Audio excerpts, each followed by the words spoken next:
A lot has happened. You know, Jesuits are always busy lying. Uh, they're one of my fans named Sajak. Let me explain to her. She says she watched one of my videos and she wrote this. That explains so much. When I got back from being kidnapped, my laptop was gone.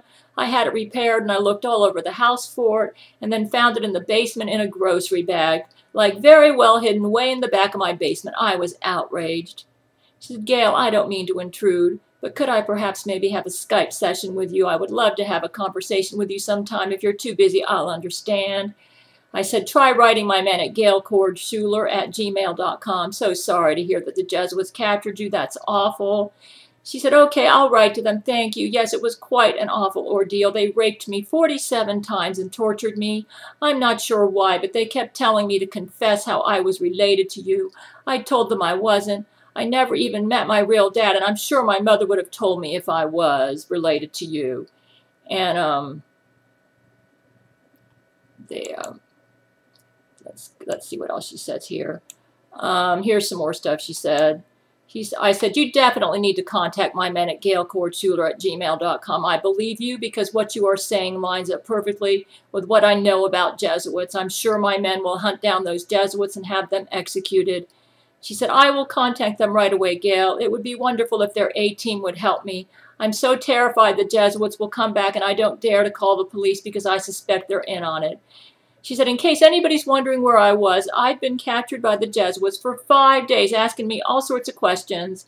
I told her to make sure to tell my men about it. She said, I will, thank you. I'm so glad to be home again. It was just awful. And then I've been communicating with Jane Agnew, the journalist who works for National Report. I said, you know, a lot of people are claiming outrageous stuff about National Report. Do you have a rebuttal? She said, not really. It's typical Jesuit lies. She says, I deal with it a lot whenever I report on something that the Jesuits don't want going public. I do have a question I asked. Is it true that National Report is a satirical website? She said, I've blown the lid off of several major Jesuit happenings that they always chalk up to being a hoax. Not to my knowledge, it's not.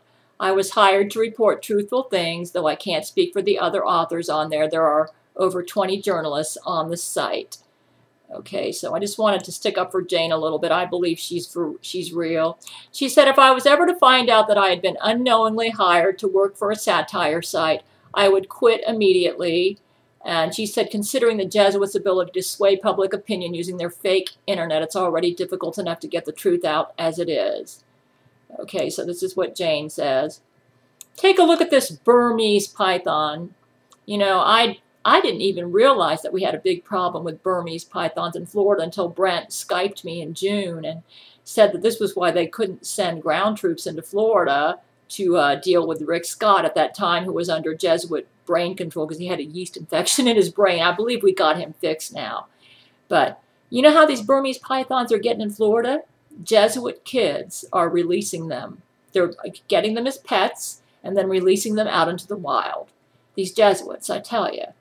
And these pythons have actually eaten humans. So some of our soldiers were eaten by them, so they had to cancel the ground troops. Here's a picture of my sister, and if you look at her eyes, she is different from me. I don't believe she's a born-again Christian. If she is, Jesus isn't happy with her. As you can see, she does not.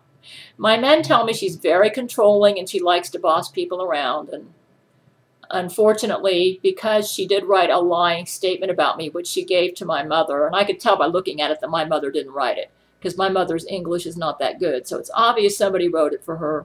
And my men told me it was my sister. She wrote a lying statement about me to try to get me locked up, not because she's concerned about my mental illness, but because she's jealous of me because of all these famous men who want to marry me.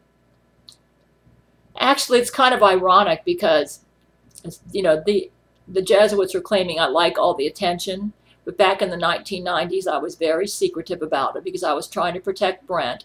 I've only gone public in order to defend my men against these horrible Jesuit women that have been raping them and tormenting them. Take a look at this. Now, this is the photo that Jane sent me of a billboard with Zach Knight on it trying to promote the Jesuits. And Jane said she has to look at this every day when she goes to work at her office in downtown. I guess her office is for National Report is in downtown Portland, Oregon. And the ABC legal place right next to that, I looked it up. That place really does exist. So this is a legit picture of Portland, Oregon. And the Jesuits are claiming online that that Jane doesn't even work in Portland, that she's made the whole thing up, and that she just photoshopped this. I'm going to do some flashes of the photo that Jane sent me.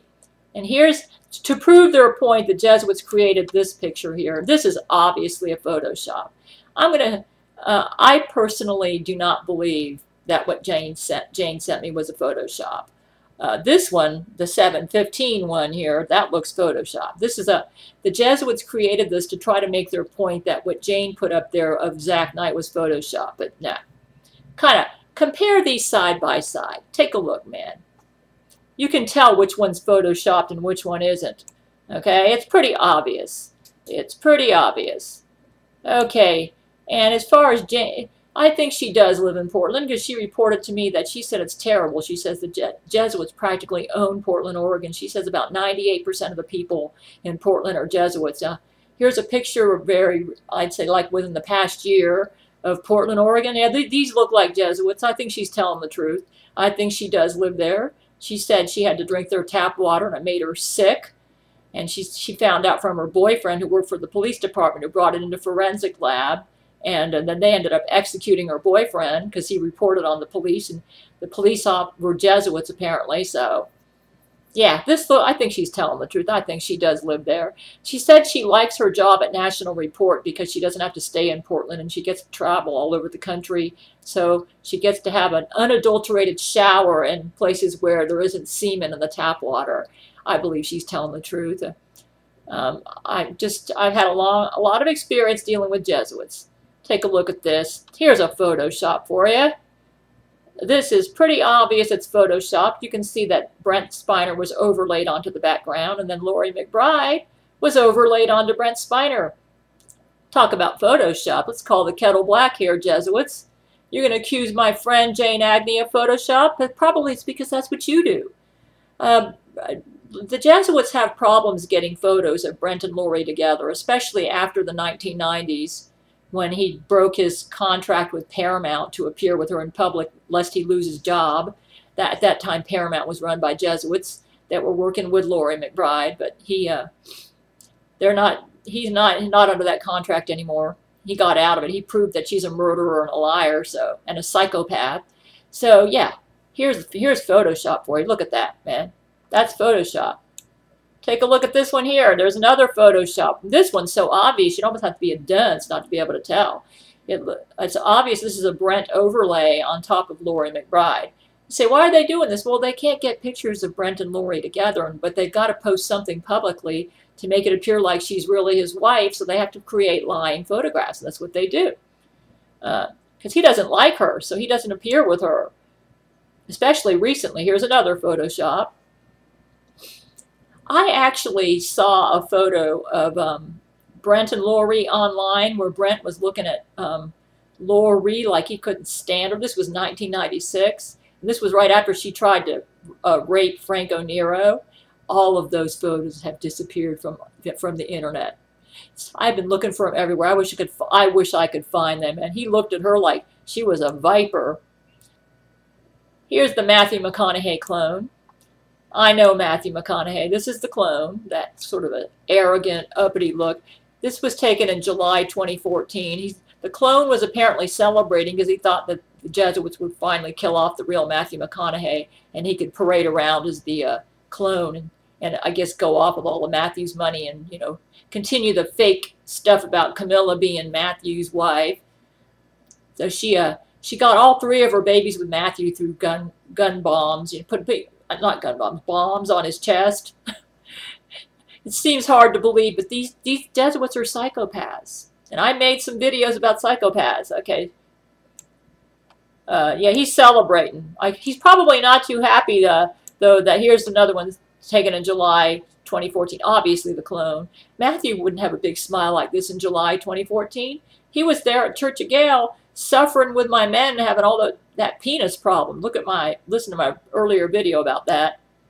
And then here we end with, this was a photo that Jane sent me from Portland, Oregon, and they were watching a big movie, and I guess they couldn't claim this one was a Photoshop because it's pretty obvious that that's a real television set in the background. So, though I'm sure they're going to try to claim that. I told Jane if she can to try to get me some videos of stuff. The only problem is my men have tried to send me videos of stuff, and Zach Knight is so computer savvy, he's able to sabotage these things. Well, even one of my friends who works for the Gabriel Chana Fox News Channel, even the videos she made was sabotaged. He's a computer genius. You know, you got to remember, Satan invented the computer. So see, these Jesuits do the Photoshop, and hey, Jesuits, you accuse Jane of Photoshop, and that's what you do, huh? Don't be a hypocrite, man. It's obvious. They don't have to Photoshop Matthew McConaughey and Camila Alves because they've got a very cooperative, evil Matthew McConaughey clone. And he takes public pictures with Camila. Of course, he claims he's the real Matthew. And then they claim there's no such thing as clones. Oh, by the way, Brent Spiner told me he never reports on Reddit. No, so anything you read on Reddit, that's not the real Brent Spiner. That's the clone, okay? Brent Spiner tells me he never uses Reddit. My ears starting disappointing. Anyways. Jesuits do a lot of photoshopping. I just couldn't sit back and let them accuse Jane of photoshopping that Zach Knight billboard in Portland, when that's exactly what they do with their photos of Loree McBride and Brent Spiner. I did find one photo where it's obvious that Matthew McConaughey was photoshopped. If you look at this wedding photo between Matthew and Camila, you'll notice that they're having problems having Matthew look happy around Camila. Whenever the clone is with Camila, he looks very shallow, arrogant, and proud. And because I'm exposing Camila and the Matthew clone, they have to Photoshop any pictures of Matthew with Camila. And what they do is they doctor up her face to make her look nicer. And in this wedding photo, this looks like the real Matthew got overlaid onto the photo. You can see that. So you can see they do have to do a little bit of Photoshop with the Matthew-Camila relationship, especially if they want to make them look like a couple that's capable of having a happy long-term relationship, which is the Jesuit lie. Actually, the relationship has been maintained by bombs to Matthew McConaughey's chest. And this wedding photo, actually, Matthew never married Camila. He was not at the wedding ceremony. That was the clone. But to make it appear that Matthew was there, they grafted a photo of the real Matthew onto this picture, and it's obvious it's grafted in. You can see that.